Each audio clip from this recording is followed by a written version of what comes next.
Heywan sat in the cold medical room and waited. The walls were white and clean. Everything in the Earth Defense Fleet Hospital looked the same, clean and cold and empty. She wore the light blue uniform of a pilot, and her hands rested on the metal table in front of her. She did not move them. She did not want to move anything.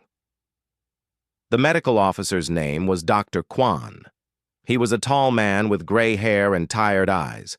He looked at a screen that showed many numbers and many lines. The lines went up and down. They were red. Dr. Kwan's face did not show happy feelings. Heywan knew this was not good. "Your cardiovascular readings are unusual," Dr. Kwan said. He did not look at her. He kept looking at the screen. Very unusual. Heywan had heard this word before. Unusual. It meant different. Different was not always good in the military. Different could mean problem. Different could mean you did not belong. "What do you mean, sir?" Heywan asked. Her voice was calm. She had learned to keep her voice calm even when things were not calm inside her. Dr. Kwan turned to look at her now. His eyes were serious eyes. "During the stress test, your heart rate climbed to 160 beats per minute. That is very high. For most pilots, the rate climbs to about 120. But yours kept climbing. And climbing. Your body went into a state of extreme alert. The computer flagged it as hyperactive. That means your heart is too active. Too reactive." Heywan looked down at her hands. They were small hands, strong hands, hands that had flown ships through difficult places, hands that had saved people. But now those hands belonged to someone with a hyperactive heart. "I was nervous," Heywan said. "The test is designed to make you nervous, yes? To test if you can fly when you are afraid?" "Yes," Dr. Kwan said. "But your body's response was beyond normal parameters. The medical system has protocols. If your stress response is too high, it means you may not be safe to fly. Your heart may fail under pressure, or you may make bad choices because your body is too excited." Heywan felt something happen inside her chest. A small thing, a small feeling of wrong. But she did not show it. She kept her face still. Commander Minho walked into the medical room then. He was Heywan's superior officer. He was a serious man with a serious face. He was also fair. This was why Heywan respected him. "I see the results," Commander Minho said to Dr. Kwan. Then he looked at Heywan. "We need to ground you. That is the regulation. No flying until we understand this better." The word ground felt heavy, like a weight. Heywan had been flying since she was 19 years old. She was now 26. That was 7 years of flying, 7 years of sky, 7 years of being in the air where everything made sense. "Sir," Heywan said, "I request that I speak about this. My high heart rate is not a problem. It is a response. My body is telling me to be alert, to be ready. Is that not what a pilot needs?" Commander Minho sat down. He looked tired. Many commanders looked tired. There was war happening far away. There were ships that needed pilots. There were problems everywhere. "Heywan, the rules exist for good reasons," Commander Minho said. "We cannot have pilots flying who might become unstable. If your heart is too active, if you are too nervous, then you might make mistakes. And mistakes in space are very expensive. They are costly in lives." "But I do not make mistakes," Heywan said. The words came out stronger than she meant them to. She took a breath. "I have flown 47 missions. I have never made a mistake that hurt anyone. My record is clean. My work is good." Dr. Kwan looked at a paper. "Your record is excellent," he said. "But this is medical. The machine does not lie. Your heart is hyperactive. That is fact." "The machine measures numbers," Heywan said. "But numbers do not tell you everything. Numbers do not tell you why my heart is fast. Numbers do not tell you that I am a good pilot." Commander Minho stood up. "You are grounded, effective immediately. You will report back for another test in 3 weeks. If your numbers improve, we can talk about putting you back in a ship. Until then, no flying. That is all." Haywan wanted to say more. She wanted to explain. But she knew that words did not help in the military. Words were just sounds. Rules were real things. Rules were walls, and she had just hit a wall. That night, Haywan sat in her small room in the pilot quarters. She looked at her own hands again. She brought her hand to her chest and felt her heart. It was beating. Boom, boom, boom, a regular beat. Not too fast now, just normal. But Dr. Kwan's machine had seen something different. The machine had seen her when she was nervous. The machine had seen her when she was working hard. And the machine had decided she was broken. She thought about when she was young. She thought about when she first wanted to be a pilot. She was only a small girl then. She had watched ships take off from the Earth and go into space. Space was big and black and full of stars. It was empty and full at the same time. She had wanted to go there, to be there, to fly there. And she had made it happen. She had studied hard. She had worked hard. She had pushed her body and her mind. And she had become a pilot, a good pilot, a pilot that people trusted. But now a machine said she could not fly because her heart beat too fast when she was scared. And everyone believed the machine more than they believed her. Haywan lay in bed and listened to her own heartbeat. Boom, boom, boom. The sound was like a drumming. It was the sound of her body working. It was the sound of her being alive. And for the first time in many years, she wondered if being alive was a problem. Outside her window, she could see the landing field where the ships waited. The ships were big and beautiful and powerful.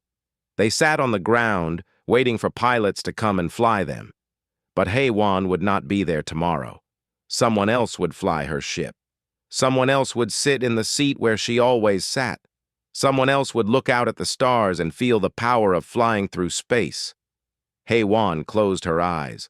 Her heart was still beating, still fast, still too fast, according to the machine. But it was beating, it was working, it was keeping her alive, and she did not know if that was good or bad anymore. The room was dark and quiet.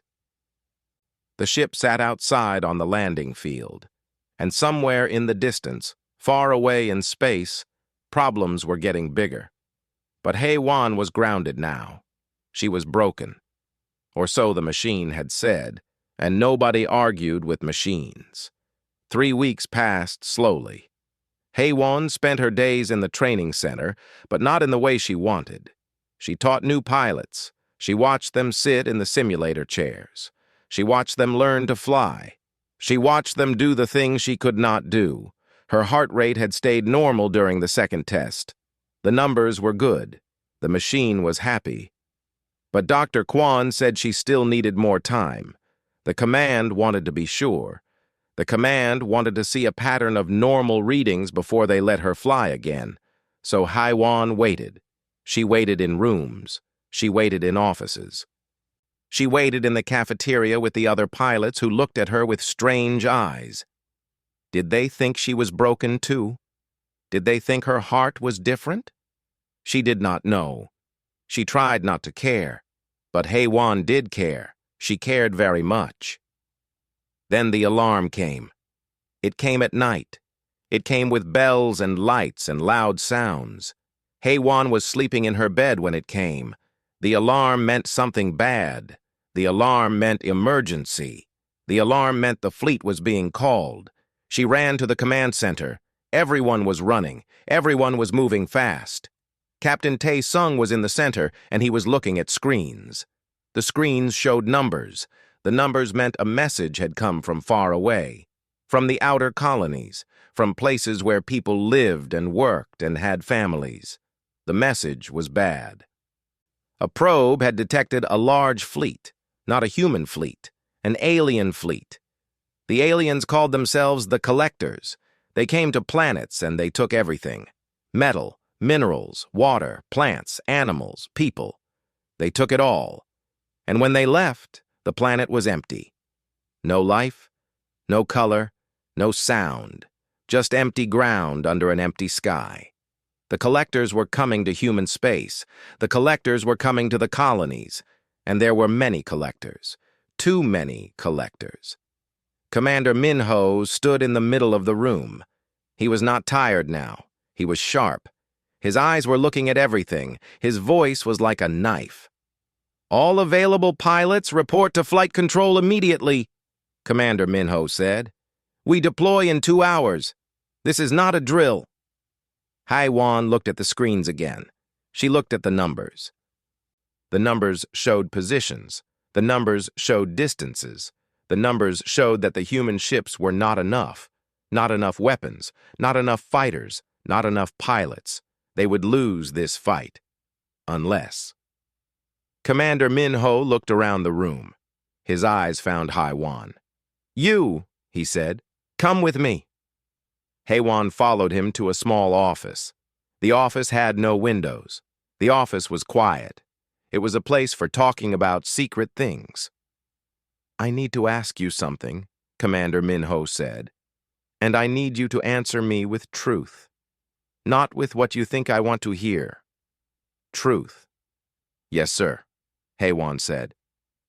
"Can you fly?" Commander Minho asked. Haiwan looked at him. She did not understand the question. Of course she could fly. She had flown 47 times. "I mean right now," Commander Minho said. "Without the medical clearance, against the rules. Can you do that?" Haiwan felt her heart change. She felt it beat differently, faster, harder. "What are you asking me, sir?" she said. "We have a problem," Commander Minho said. He sat on the edge of a desk. "The Collector fleet has a command ship. It is the biggest ship. If we destroy the command ship, the others lose coordination. They become confused. They become easier to fight. But the command ship is protected.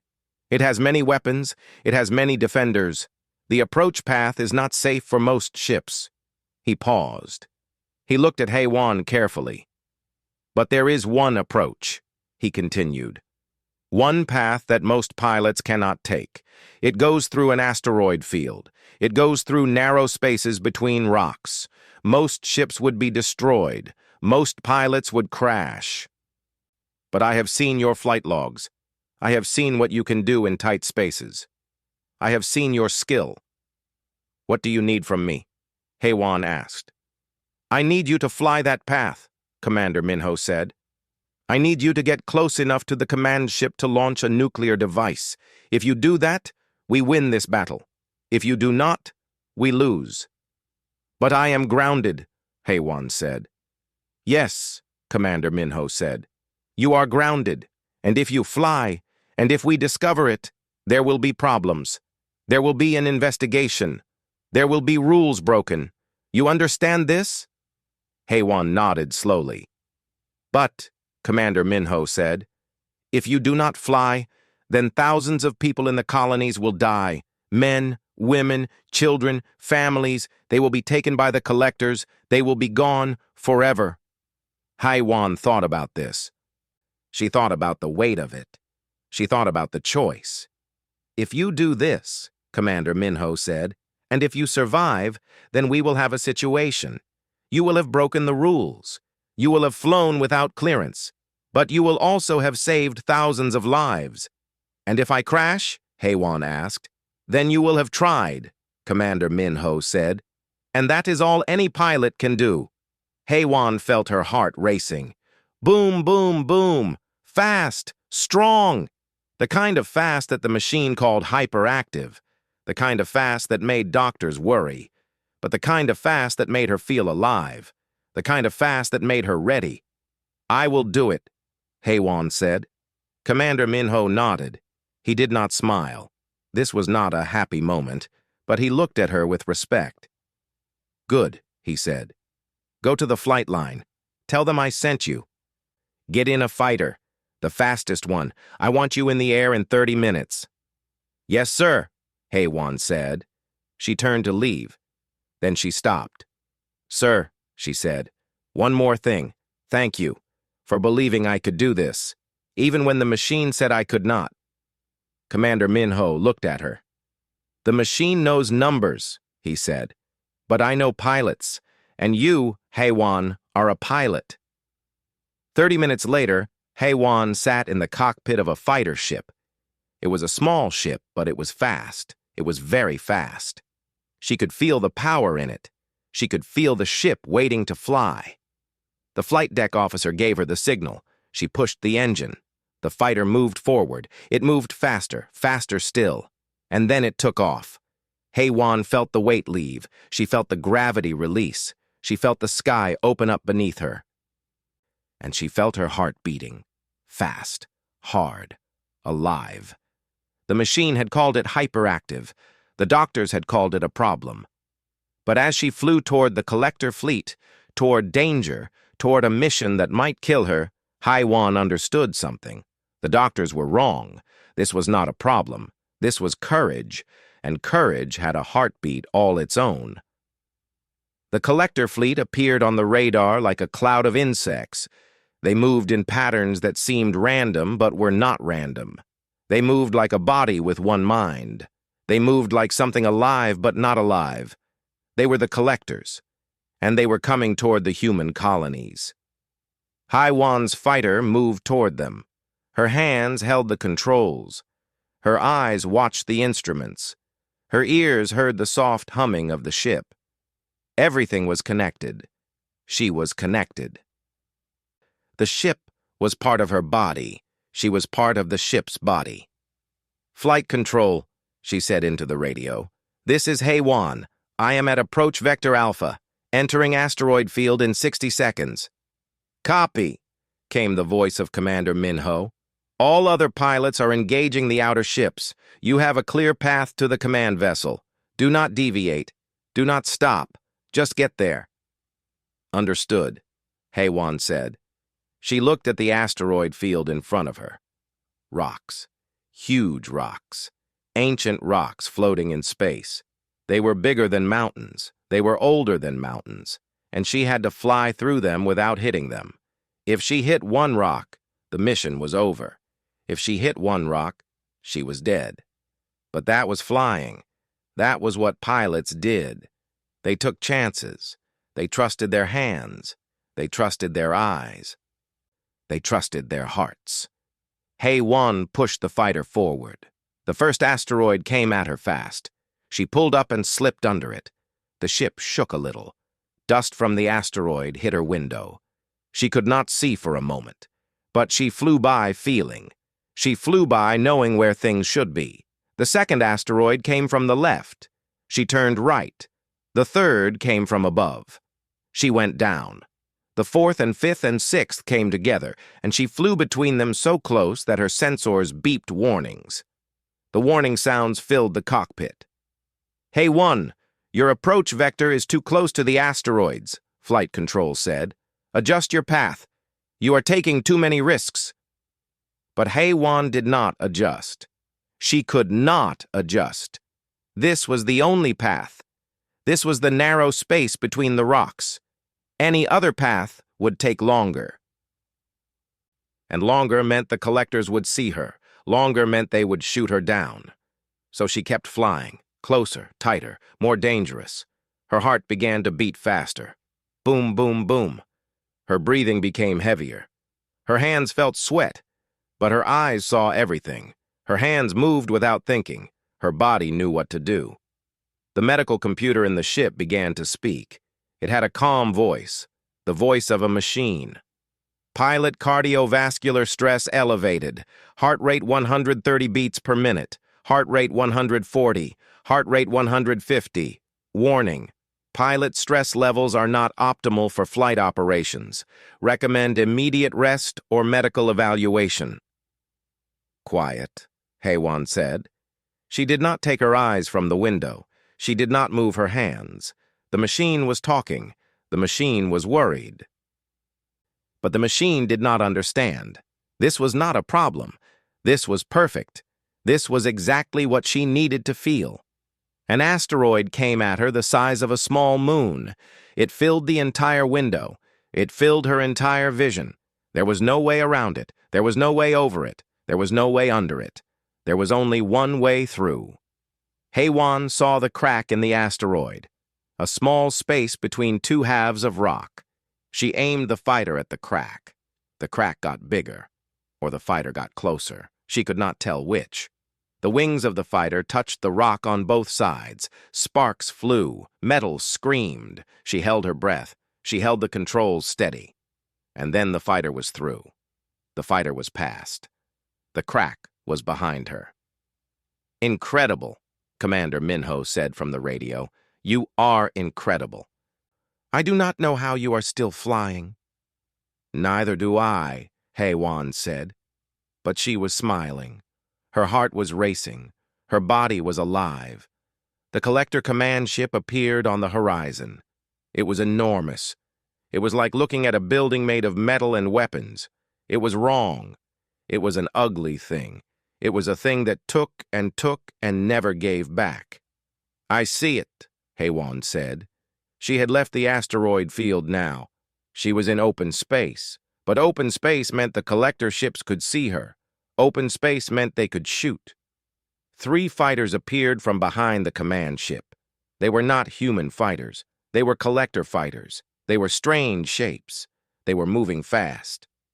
"Enemy fighters on your 6, Flight Control said. "Incoming weapons lock. Evasive maneuvers." HFY pulled the fighter hard to the left.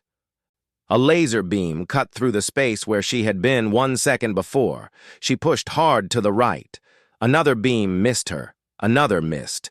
They were trying to kill her. The collectors were trying to kill her. The universe was trying to kill her. And HFY was alive. So alive. She turned the fighter toward them instead of away. She came at them. This confused them. HFY could tell because their movements became less smooth. They had expected her to run. They had not expected her to fight. She passed between 2 of them so close she could see markings on their hulls. She saw strange symbols. Alien writing. It meant nothing to her. It meant everything. It meant she was in the place where humans and aliens met, the place where things ended or things survived. The 3rd collector fighter got a good shot. The laser hit her left wing. The wing became fire and metal. The fire was small. The damage was not too bad, but it made the ship harder to control. HFY turned hard, too hard. Her vision went dark at the edges from the G-force. Her heart was pounding so hard, she thought it might break through her chest. "Heart rate 170 beats per minute," the medical computer said. It did not seem worried anymore. It just seemed to be reporting facts. "Congratulations. Pilot is achieving optimal performance despite cardiovascular stress." "Shut up," HFY said, but she laughed. Even now, even here, the machine was watching her. Even here, the machine was judging her. Even here, her heart was too fast. Even here, she was hyperactive. But she was also alive, and she was winning. The collector command ship was closer now. She could see the weapons. She could see the things that fired. She armed the nuclear weapon on her fighter. It was a small bomb. But small bombs, when they are nuclear, are still very big. She set the targeting computer. She locked on. She watched the target reticle turn green. "Target locked," she said. "Fire," Commander Minho said. HFY pressed the button. The weapon released. It fell away from the fighter like a child being born, like a small sun being sent into the dark. She did not wait to see it hit. She turned the fighter hard and ran. She burned the engines. She felt the acceleration push her back into the seat. Behind her, there was light. There was a flash that was bright and big and filled the whole universe. The command ship was gone. The collector fleet was breaking apart. The fighters around her were confused. They did not know what to do without the command ship telling them what to do. And HFY was flying home. Her heart was racing. Her hands were shaking. Her body was covered in sweat. The left wing was damaged. The paint was burned. The ship was hurt. But she was flying, and she was alive. "Coming home," she said into the radio. And somewhere far away, Commander Minho smiled. And somewhere very far away, in the colonies, people slept safely. People who did not know that a girl with a hyperactive heart had just saved their lives. A girl whose heart beat faster than the machines said it should. A girl whose body did not match the numbers. A girl who flew anyway. Hei-Wan's fighter moved through space. The stars were bright, the danger was past, and her heart was still beating, fast, strong, alive. It was the most beautiful rhythm she had ever heard. The inquiry room was cold. It had tables and chairs. It had lights that were too bright. It had 5 judges sitting behind a high desk. The judges wore uniforms. The uniforms meant authority. Authority meant power. Power meant Hei-Wan was in trouble. Captain Tae-Sung looked angry. He looked at documents. He looked at Hei-Wan. He did not look happy. "You flew without medical clearance," Captain Tae-Sung said. "It was not a question. It was a statement. It was a fact.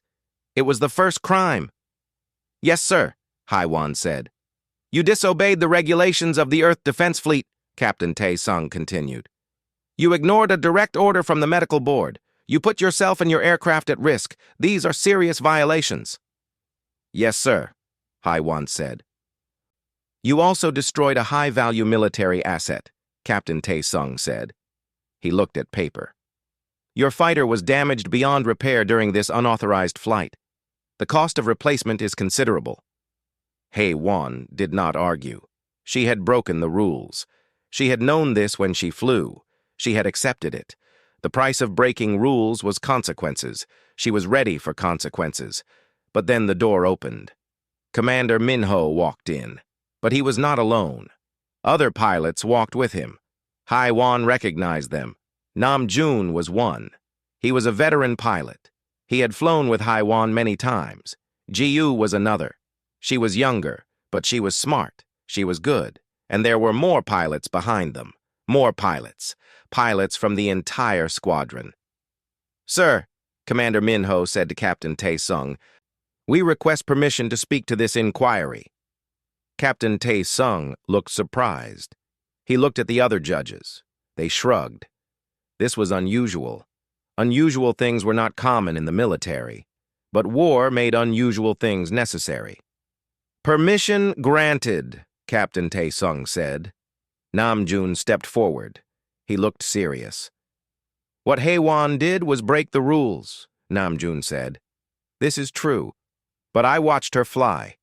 I was in the outer squadron when she went through the asteroid field, and I have never seen flying like that. I have never seen a pilot move so fast, so perfect, so aware." He paused.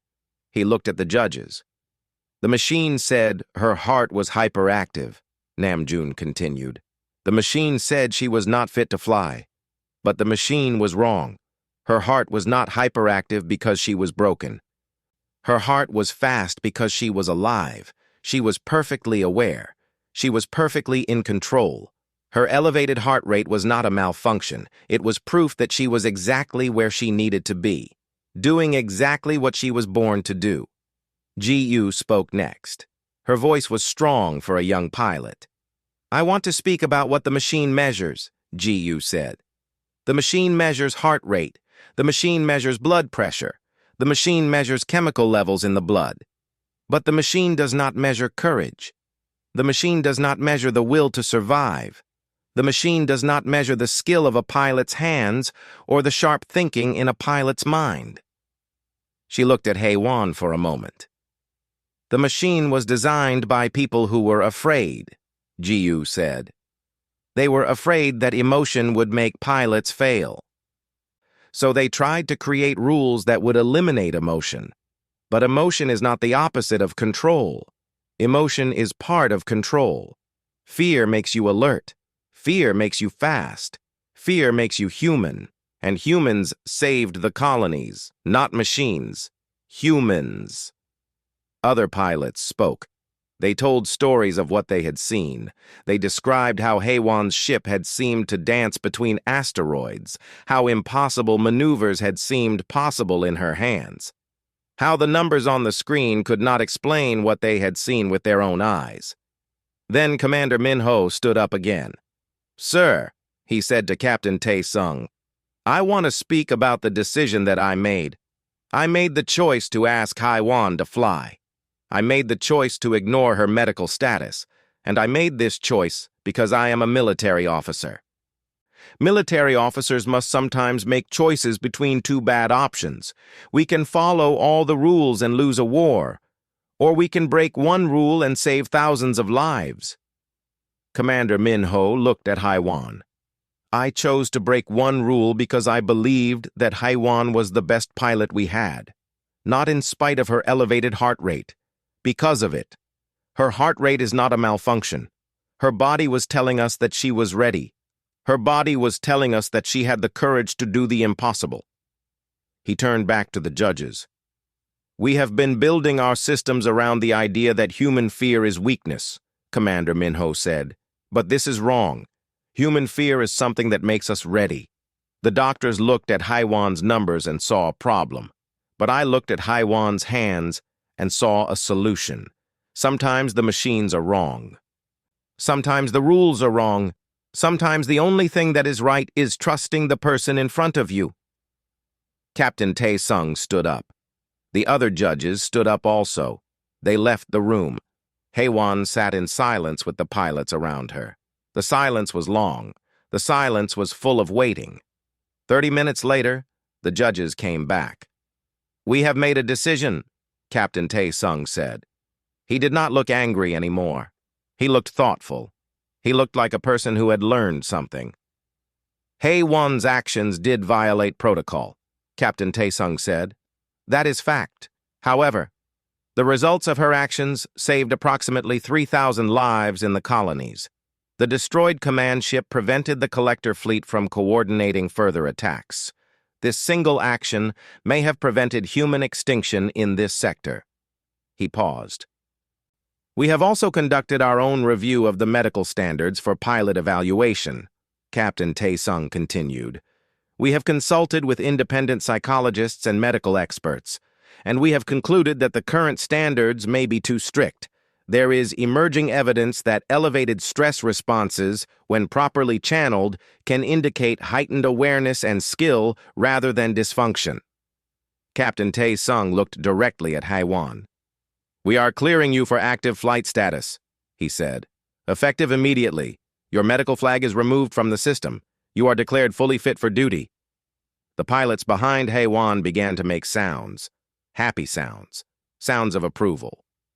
Furthermore, Captain Tae-sung said, we are recommending a full review of pilot evaluation procedures across the entire fleet. If one pilot was wrongly flagged, there may be others. We need to be sure we are not grounding people who should be flying. He looked at the other judges. And we are closing this inquiry without disciplinary action, Captain Tae-sung concluded. Lieutenant Haiwan will be honored for her actions in combat. She will be promoted to senior lieutenant, and she will be made the leader of a new pilot squadron. Haiwan felt something inside her break open. Not break bad, break good, like something was finally being released. Thank you, sir, Haiwan said. No, Captain Tae-sung said. Thank you. You taught all of us something. You taught us that sometimes what looks like a malfunction is actually what makes a person great. You taught us that the machines do not know everything. You taught us that courage has its own heartbeat. He sat back down. The pilots around Haiwan touched her shoulders. They smiled. They were proud. She was proud. But Haiwan was thinking about something. She was thinking about all the other pilots who might have been grounded. All the other people whose hearts beat too fast. All the other humans who had been told they were broken when really they were just alive. Those people needed to be found. Those people needed to be told the truth. The machine was wrong. The rules were wrong. Being afraid was not failure. Being afraid was human. And humans could do impossible things. Haiwan looked at Commander Min-ho. He was looking at her. He was smiling. And she knew that her real work was just beginning. The investigation into pilot evaluation standards began quietly. Dr. Kwan was asked to review his own procedures. He looked at his computers. He looked at his machines. He looked at the data he had collected over many years. He found something that surprised him. He found 43 pilots who had been grounded for elevated stress responses. 43 pilots, 43 people who had been told they could not fly. 43 humans who had been sitting at home, wondering if they were broken. The data showed something else, too. The data showed that the pilots with the hyperactive responses had the best combat records, the best survival rates, the best mission completion scores. It turned out that being afraid when you were aware of your fear made you a better pilot. The machines had been wrong. The machines had been measuring something and interpreting it incorrectly. The machines had seen high heart rates and assumed failure, but the pilots had high heart rates because they were alert, because they were paying attention, because they were ready to survive. Scientists began to study this more carefully. Psychologist named Park conducted research. She brought in 30 pilots who had been grounded. She studied their flight records. She studied their performance under stress. She studied what their bodies did and what their minds could accomplish. What we are seeing, Park said in a report, is that fear response and combat effectiveness are not opposites. They are connected. When a pilot's body prepares for stress with an elevated heart rate, that pilot is demonstrating optimal readiness. The symptoms we were treating as pathology are actually symptoms of wellness. She presented this information to the Council of Fleet Officers. The Council looked at the data. The Council looked at the videos of HFY flying through the asteroid field. The Council understood. The old rules were wrong.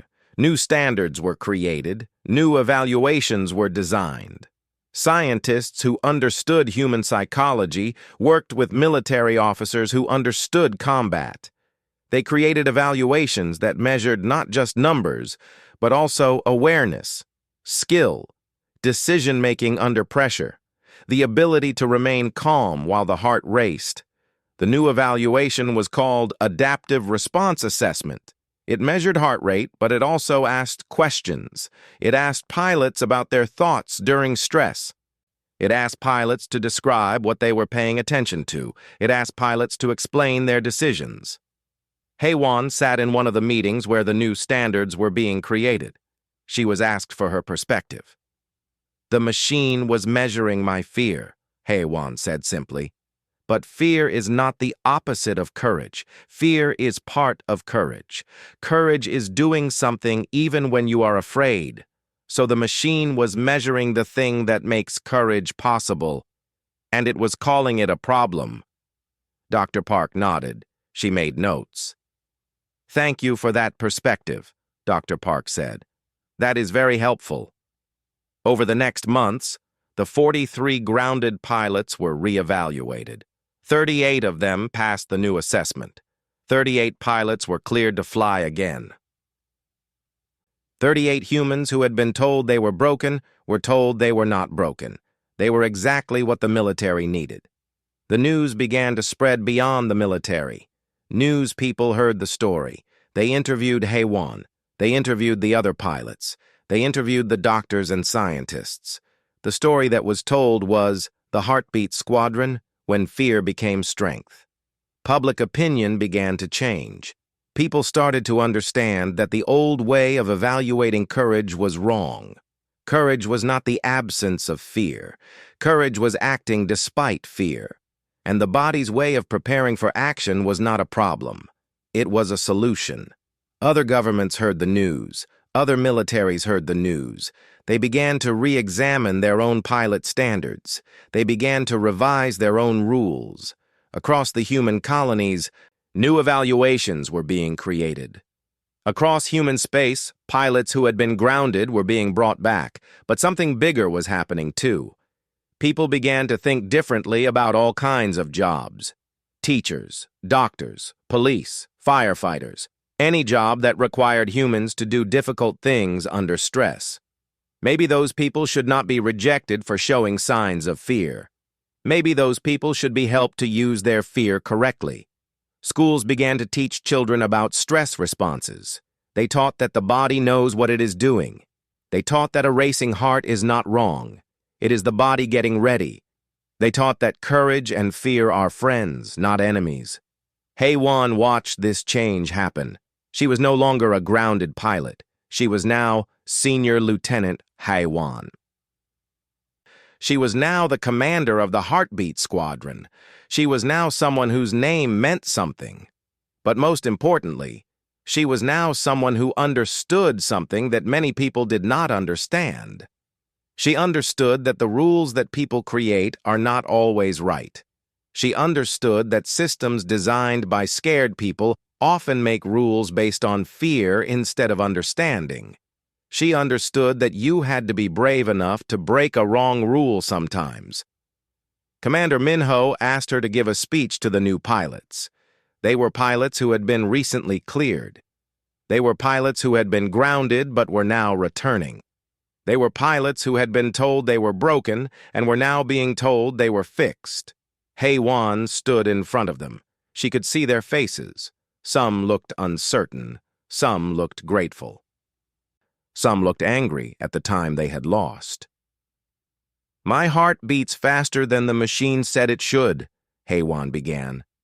"That is still true. My stress response is still elevated. That is still true. But I understand now that this is not wrong. This is right. This is what makes me alive. This is what makes me a pilot." She paused. For a long time, the people in charge believed that fear was weakness. They created rules to eliminate fear. They created systems to find people who were afraid and remove them from service. But fear is not weakness. Fear is readiness. Fear is your body telling your mind that something important is happening. Fear is human. HFY looked at each pilot. "They told me my heart was hyperactive," she continued. "They told me I was broken, but I was not broken. I was just different. And different is not the same as bad. Different is just different. And sometimes, different is exactly what you need to do something that has never been done before." She smiled. "Welcome back," HFY said to the pilots. "Welcome back to flying. Welcome back to being yourself. Your heart beats the way it beats. Your body responds the way it responds. And that is exactly right." The pilots began to make sounds of approval. They understood. They had been told they were wrong. Now they were being told they were right. It felt like being born again. That night, HFY walked alone in the flight hangar. She looked at the ships. The ships were beautiful. The ships were powerful. The ships were ready to fly. She placed her hand on the hull of one ship. The metal was cold. It was real. It was solid. It was made by humans for humans. It was made for people who were brave enough to fly it. HFY thought about the medical screen that had flagged her heart. She thought about the word hyperactive. She thought about how that one word had almost taken everything from her. But because of that word, because of that mistake, so many other people had now been given a chance. Sometimes the world changes because someone is wrong. Sometimes the world changes because someone is brave enough to prove the world wrong. HFY was glad she had been both. She could hear her heart beating, steady, strong, fast. The heart of a pilot, the heart of a human. The heart that the machines had said was broken, but the universe had said was perfect. And in the morning, she would fly again, and the pilots of the Heartbeat Squadron would fly with her. And they would all have hearts that beat faster than the rules said they should. And they would be exactly what humanity needed. They would be brave. They would be alive. They would be human.